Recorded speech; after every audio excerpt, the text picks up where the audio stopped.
Good morning, ladies and gentlemen, and to start this morning well on the craftsmanship theme that is dear to INHORGENTA this year, I have the pleasure to present you a 45 minutes presentation on craftsmanship and the human value in watchmaking. So I'm Pascal Ravessoud, I'm the Vice President of the Fondation Haute Horlogerie that has a very nice area just here that I invite you to visit after the presentation. We are going to speak a little bit about craftsmanship in general and starting with, back in the history when watchmaking was an art that was made by watchmakers. They were 5 centuries ago doing all the watches by themselves, basically like here on the right-hand side on the image, these cabinotiers in the city of Geneva that were working in little cabins that were really aristocrats of the craftsmanship, and they were doing the watch from the start to finish with tools that they have developed themselves. Of course, going forward and with the development of watchmaking, we had to have the division of labor, and this started by using local skills that were in the form of peasants during the winter times that were looking for jobs, and they were starting to embrace watchmaking by producing little spare parts, and they were bringing them to the établisseurs, who were the workshops assembling the watch. So that was the first division of labor in the watchmaking at the end of the century, the 18th century. And later, of course, it was further developed during the Industrial Revolution where, mass production and standardized production was taking place all around the world, and of course in watchmaking again. So therefore, watchmaking has become more industrialized with time, and of course throughout the 20th and the 21st century with the development, massive development of watchmaking. Yes, the industry is at some point of industrialized way, but from the raw material to the finished timepiece of today, what role do they play? We always speak about the product, the finished product, and we always speak about the brand. But what about the hands, these invisible hands that are actually working behind the scenes? So the idea today is to speak a little bit about what the achievements of these human hands are still today. And starting first things first from the idea, from the sketch of the designer. And the sketch of the designer comes from a brilliant idea in their mind, and it has to come into paper, and literally into paper in the form of drawing. Like here on the left-hand side, you have the genius stroke of INHORGENTA that was creating seemingly the royal oak overnight. And it's really down to paper, and it's basically coming from the hand, driven by the mind. And if you look at different designers today, they still have this hand that is filling up the job, that takes the idea from the head and put it into paper. Like Eric Giroud, that I've seen myself, drawing sketches in front of me while speaking to me. Okay, that doesn't happen to any one of us, and especially not me. It's really a stroke of genius. And so, when you have this two-dimensional first idea on a sketch, you need to give it a third dimension. And this is the role of gouache. And the gouache is actually still a two-dimensional painting, but you add a kind of a third dimension by adding layers, by adding shadows, and that will give life to the product in the right dimension, and the luminosity is always the same, so you can have an idea of the rendering of the final product. We are still in the early phases, but still all this is done by artists like Estelle Lagarde, who actually put all their artistry into making alive a painting that will need then to be prototyped and produced industrially. So that comes the next step where the R&D prototype engineer is actually discussing with the designer on how to make this actually possible, how you can actually translate a creative idea into something that you can actually produce, how to produce it. Can you do using this kind of tool, or can you do it by hand? And so this discussion takes place so that the idea can actually come to life. And so we are going to break down 3 parts, session parts of the watch today, and see at which point the human hand is present.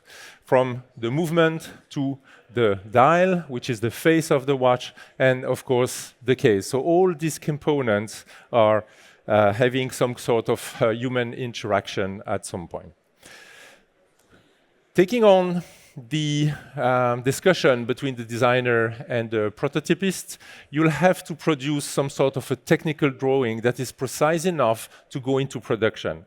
And of course, you would need also to have the brain working well to understand how you can make this work with the machinery, with the tools that are available. And that is also something that happens at the production level, because before programming the machine, you must be sure that you can actually make the product. And so the preparation of the machine is done also by hand, and it's a crucial step before producing in series. So the turning, the machining, etc., of course, done by machine, but the preparation, the programmation is all done by hand.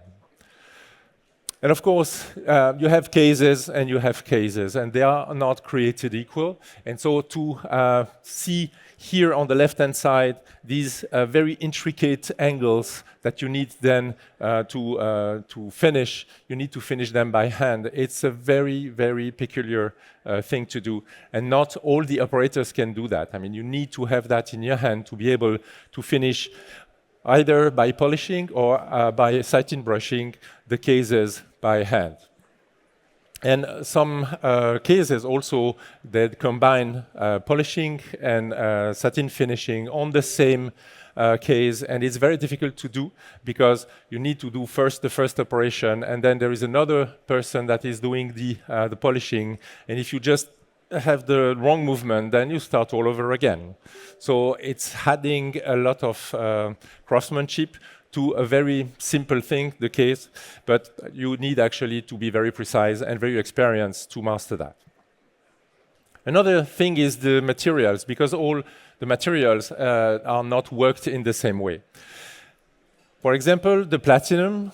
We know that the platinum is a very expensive metal, especially in jewelry. It's very well known, and white gold and platinum are not created equal. If you look first at the price of the raw material, and I checked last week, the price of the gold is probably more than twice the price of the platinum. But at the end of the day, the watch made in platinum will cost more, because the intrinsic qualities of the platinum are very different. So first, the melting point is much higher, and then it's more dense, it's more difficult to machine, therefore you need tools that will break down more easily, it will take much more time to polish, and therefore, at the end, the price of the platinum watch would be higher than the same in white gold. This is why it is reserved for the most precious timepiece. Moving on to the movement, the mechanism that really makes the whole life alive. The movement is, well, complicated, like everything in watchmaking. There, I say, from the simplest movement, three-hand ETA 64 and 97 with 70 components, up to the grand complication Berkeley, that's almost 3,000 components. All of these movements that are manufactured, decorated, assembled, and adjusted by around a dozen different professions. So this is not just the fact of one guy with a white blouse doing everything, but you need to have very different steps, and you need to have different professions involved, and most of the job is made also by hand. These movements are structured around the 5 organs that you can find in any mechanical movement, from the winding mechanism to the regulator. And you will see some specific operation that required some very specific skill by the human hand.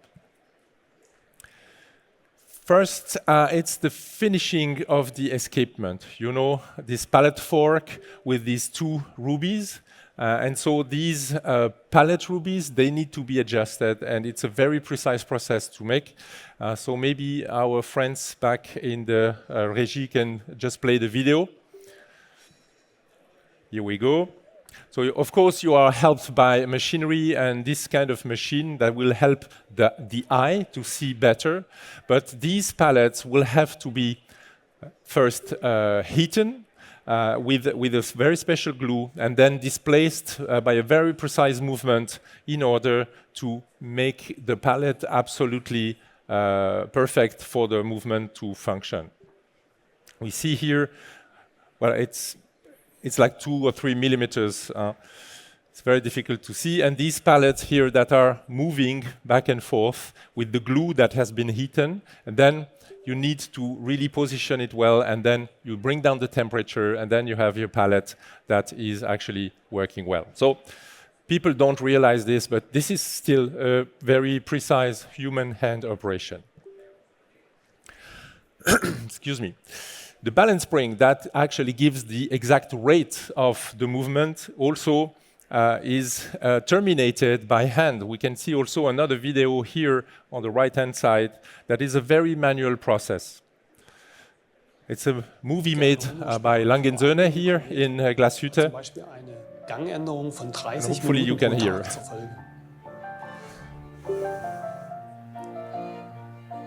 Die Endkurve der Spirale wird von Hand in eine spezielle Form gebogen.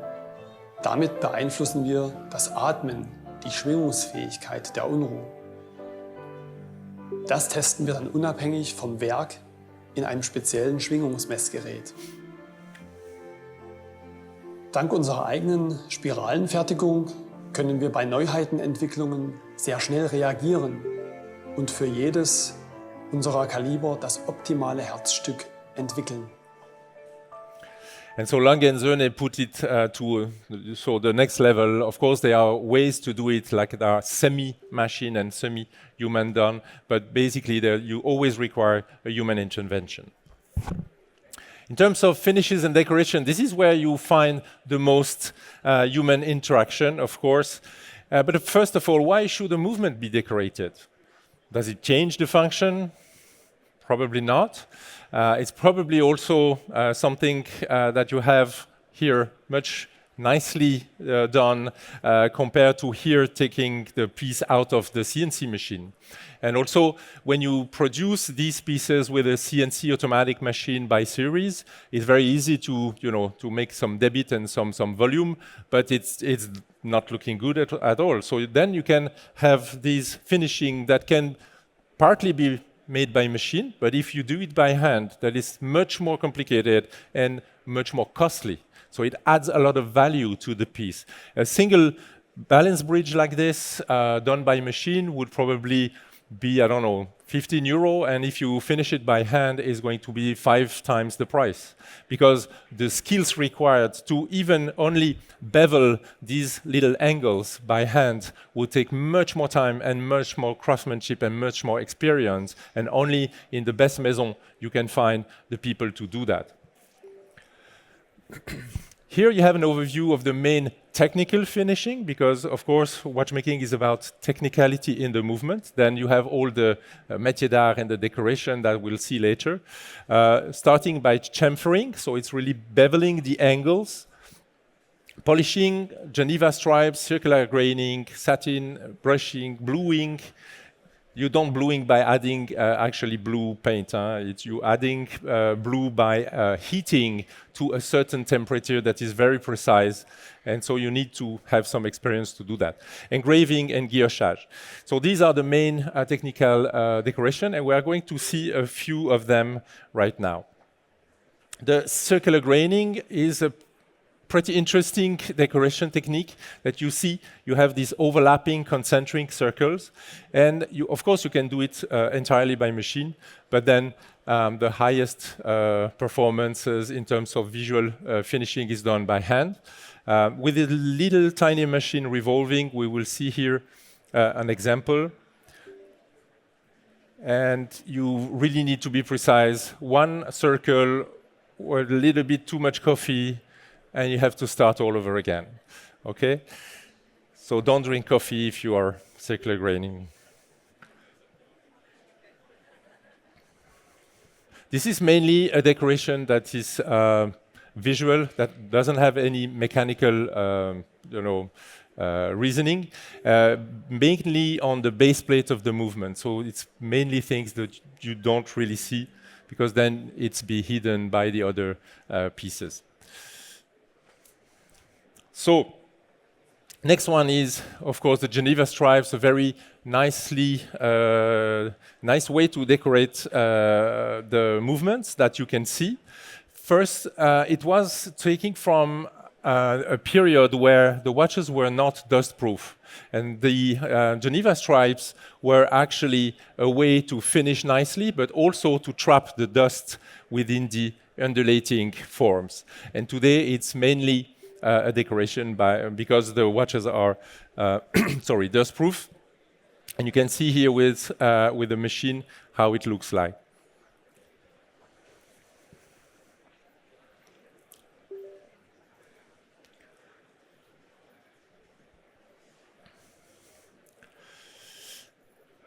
Next is the mirror polishing. So we always talk about mirror or black polishing. It's a way to finish the piece without any scratches, so that you can look in your mirror, and at some angles it can also appear to be black. Hence, either black polishing or mirror polishing is the same kind of finishing.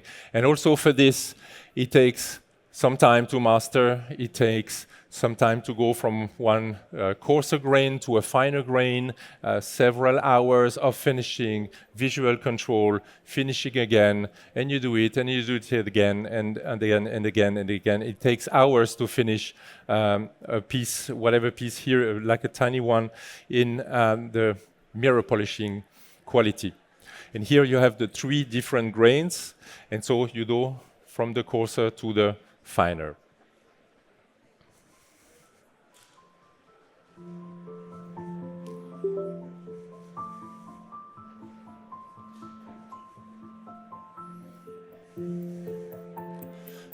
And of course, the visual effect in the finished timepiece is incredible, because the way the piece catches the light is very much dependent on the quality of finishing. Chamfering, we just spoke about that just a bit earlier, is the beveling of the angles that needs all to be done at 45 degrees. So same angle, but also same width, and it has to appear very smooth. We can do some sort of chamfering. We have here an example of a bridge.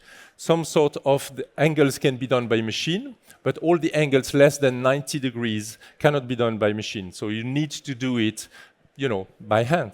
And so you have several techniques to do that, and it requires several steps, and of course a lot of experience and a lot of fineness in your movements. And to the final stages, you have here this little stick that is actually either pegwood or gentiane, which is a local wood that you can find in the mountains, in the Jura. So the old watchmakers went out and refined their pegwood and will do the finishing by hand for several hours up to their liking. So it's still the case here for the highest end timepiece. So hours, and of course years of experience are required. The face of the watch, well, we need probably a whole conference to speak about the dial and the dial making, because it involves so many different crafts and so many different steps that it's very difficult to really convey the spirit. It's either like a profession within the profession. So this is why a lot of manufacturers, they have external dial factories, because it's a whole different thing.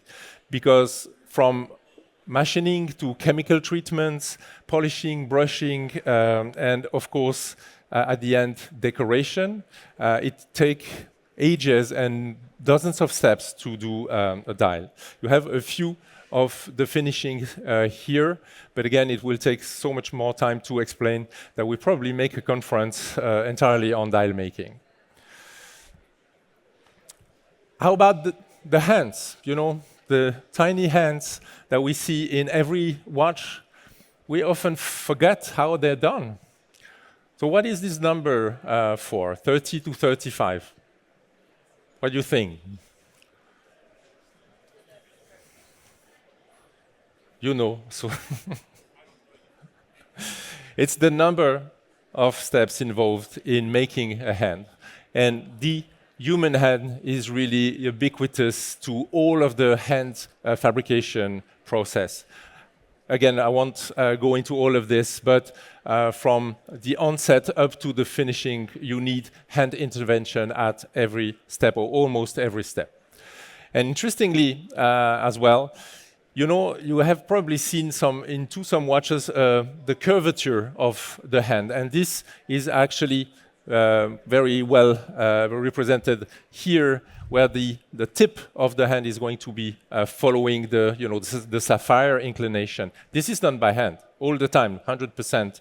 They are done by hand, and also the clearance between the different hands within the movement, they are always done by hand, because they have also to work in normal conditions, like a very interesting atmosphere here, 20 degrees, everything is fine. But also you have to master all the most complicated usages of the watch, such as dropping a guy from outer space with a mechanical watch and ensure that he's working when he's actually down to earth.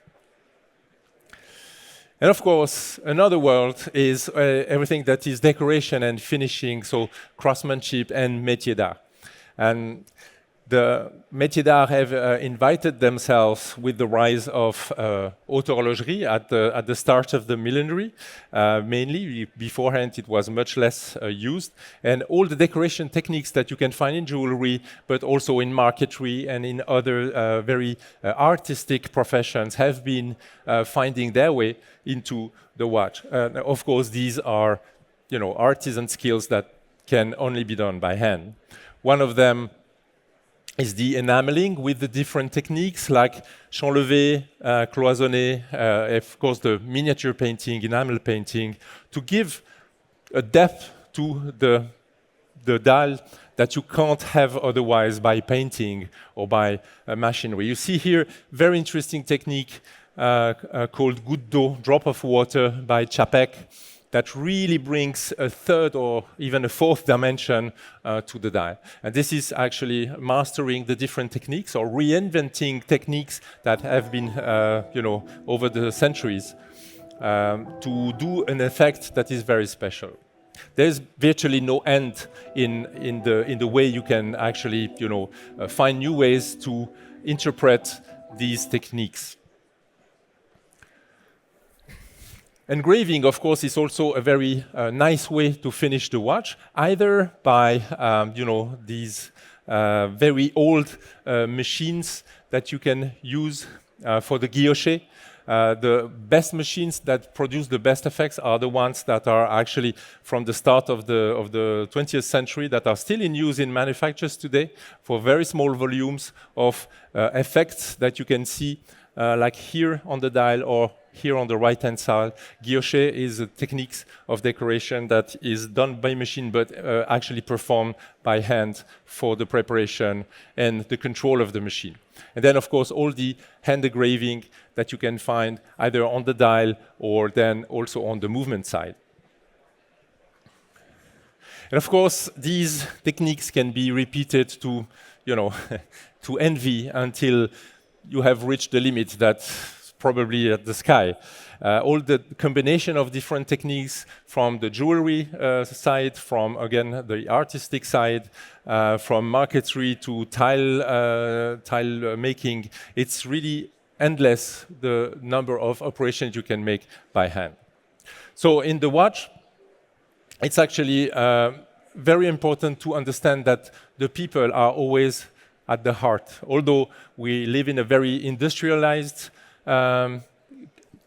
industry that has evolved from the 15th, 16th century up to today, there is still a huge involvement in the human hand. What is very important is to pass on this profession, because some of these, they don't have even a school to teach. So the mastery is taken from the master to the pupil, provided they have a pupil to teach to. And so this is really something that is important, and protecting this profession is part of the industry's endeavor to continue,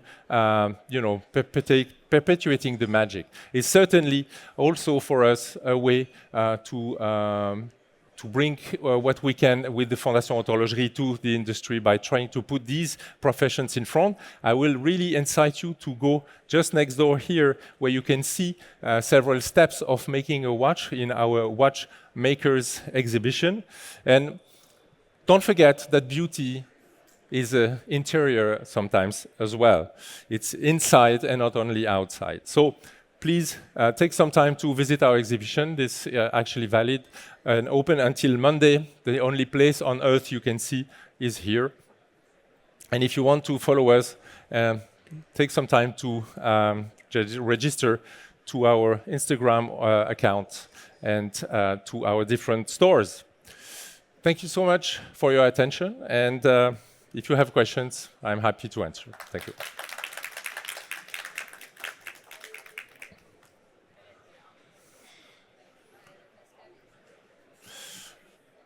Bon. Rapide. Okay.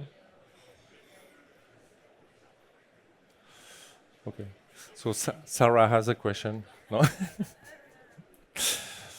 Okay, thank you. To be follow up, 11:30 we have a panel on craftsmanship with some of our people here, like Elizabeth Dorr, who is moderating. So it's going to have a great time discussing all these crafts. Have a good day at INHORGENTA, and see you soon. Bye.